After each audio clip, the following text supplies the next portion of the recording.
हम सबको कभी ना कभी ये ज़रूर लगा होगा कि ज़िंदगी में एक बार चारधाम यात्रा पर जाना चाहिए। शुरुआत में हमारी प्लानिंग सिर्फ केदारनाथ और बद्रीनाथ जाने का था, लेकिन जैसे ही हम देख रहे थे कि कैसे घूमना है, कहाँ रहना है, तब हमें लगा जब इतनी दूर जा ही रहे हैं तो क्यों ना हम चारों धामों की दर्शन करके आए। तो हमने डिसाइड किया और इस यात्रा पर हम मैसूर से निकल पड़े। इस यात्रा के बारे में और जानने से पहले क्या मैं आपको एक छोटी सी कहानी सुनाऊं? हम 6 लोग इस यात्रा पर निकले हैं और हमने पहले से ही ये प्लान बना लिया था कि कैसे ट्रैवल करना है, कहाँ रहना है और ट्रिप की आइटिनरी क्या होगी। इस ग्रुप में कुछ लोगों के लिए ये उनकी पहली फ़्लाइट थी, इसलिए हमने सबके लिए एक्स्ट्रा चार्जेस देकर विंडो सीट बुक की थी।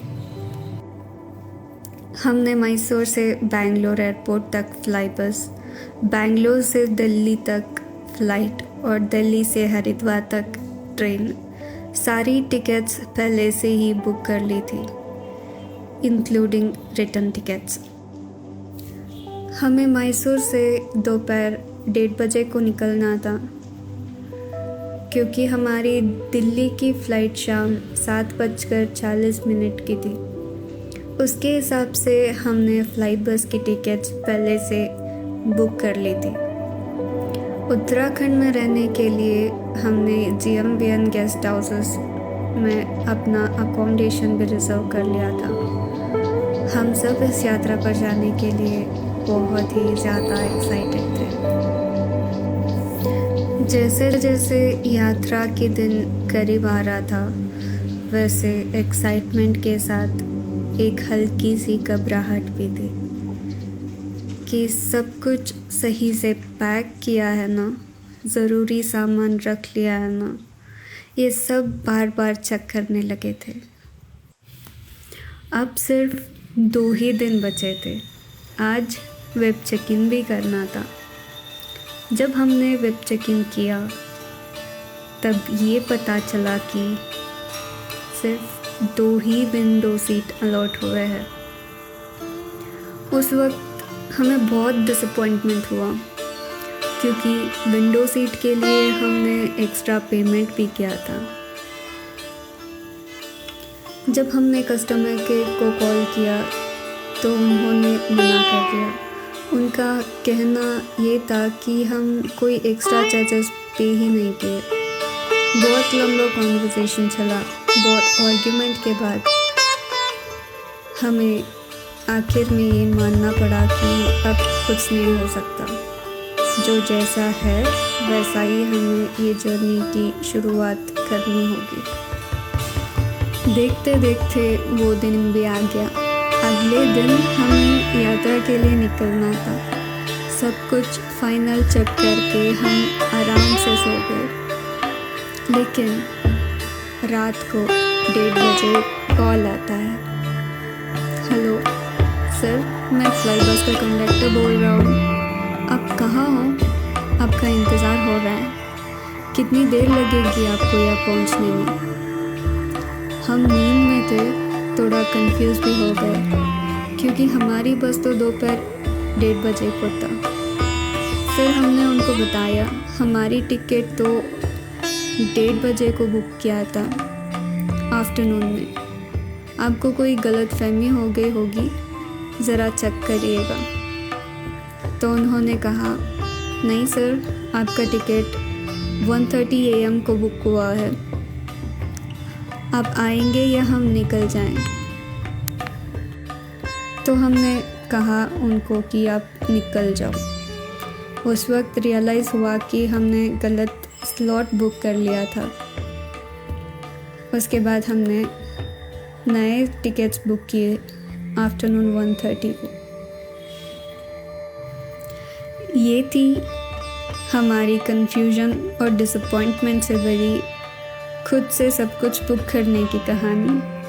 क्या आपके साथ भी हुआ है ऐसा? अगर हाँ, तो ज़रूर मुझे कमेंट सेक्शन में बताइएगा।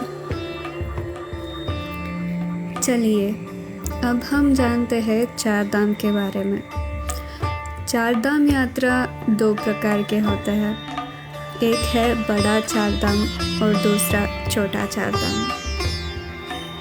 बड़ा चार धाम में 4 पवित्र स्थल बद्रीनाथ, रामेश्वरम, द्वारका और जगन्नाथपुरी। ये चारों धाम भारत के चारों दिशाओं में स्थित है। उत्तराखंड में बद्रीनाथ, तमिलनाडु में रामेश्वरम, गुजरात में द्वारका और ओडिशा में जगन्नाथपुरी। कहा जाता है कि चार धाम 4 युगों को रिप्रेजेंट करता है। बद्रीनाथ सत्ययुग का प्रतिनिधित्व करता है, रामेश्वरम त्रेता युग को, द्वारका द्वापर युग को और जगन्नाथपुरी कलियुग का प्रतिनिधित्व करता है। अब बात करते हैं छोटा चार धाम की, जो उत्तराखंड के हिमालय क्षेत्र में स्थित है। अब हम इसी छोटा चार धाम की यात्रा पर निकले हैं। इस यात्रा की शुरुआत होती है हरिद्वार से। अब आप पूछेंगे क्यों हरिद्वार से ही यात्रा को शुरू करते हैं? तो इसके पीछे एक छोटी सी कहानी है। समंदर मंथन के समय जब गरुड़देव अमृत का कलश लेके जा रहे थे, तब कुछ बूंदें 4 जगहों पर गिरी थी। नासिक, उज्जैन, प्रयागराज और हरिद्वार। यही 4 स्थल कुंभ मेला के लिए भी प्रसिद्ध हैं। कहा जाता है कि हरिद्वार के हर की पौड़ी पर भी अमृत की बूंद गिरी थी, इसलिए ये जगह बहुत पवित्र माना जाता है। यहाँ स्नान करके यात्रा शुरू करना शुभ माना जाता है। एक और रीज़न भी है।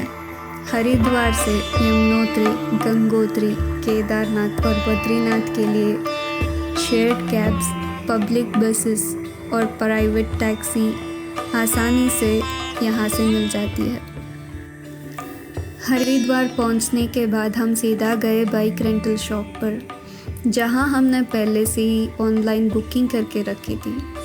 वहाँ से हमने बाइक कलेक्ट किया और ये सोच रहे थे कि हम होटल कहाँ पर ले सकते हैं। तो बाइक रेंटल शॉप वालों ने हमें सजेस्ट किया कि उनकी एक सिस्टर की प्रॉपर्टी है, अगर पसंद आया तो हम वहाँ रुक सकते हैं। हमें वो प्रॉपर्टी काफ़ी अच्छी लगी, तो हमने वहीं स्टे करने का डिसाइड किया। चेक इन करने के बाद थोड़ी देर रेस्ट किया और उसके बाद हम हरिद्वार घूमने निकल पड़े। सबसे पहले हम गए हर की पौड़ी, जहाँ हमने किया गंगा स्नान।